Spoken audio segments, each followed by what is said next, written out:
नमस्कार मंडळी, चला तर आज आपण बनवणार आहोत शेपू डाळ. शेपू डाळसाठी लागणार आहे आपल्याला शेपूची भाजी, मुगाची डाळ, कांदा, लाल मिरची, मीठ, तेल. आणि आपण त्यासाठी कढई शेगडीवर ठेवलेली आहे. कढईमध्ये तेल टाकलेलं आहे. तेल हे छान गरम झाल्यावर त्यामध्ये जिरं टाकायचं आहे, कांदा टाकायचा आहे, लाल मिरची टाकलेली आहे आणि स्वच्छ धुवून ठेवलेली मुगाची डाळ मी त्यामध्ये टाकलेली आहे.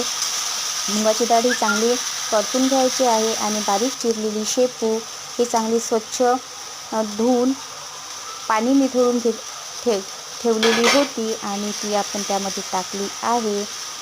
ही शेपूची भाजी थोडी दाबूनच त्यामध्ये ठेवायची आणि त्यावर झाकण ठेवून द्यायचं आहे. 5 मिनटं हिला अशीच वाफू द्यायची आणि 5 मिनटानंतर ही आपली भाजी तयार आहे. शेपूची भाजी ही वाफेवरच शिजते. मला तर फारच आवडते शेपूची भाजी. आणि मी आता ताट वाढून घेतलेलं आहे. ताटामध्ये बाजरीची भाकर, शेपूची भाजी, शेंगदाणे दोडक्याची भाजी आहे. धन्यवाद.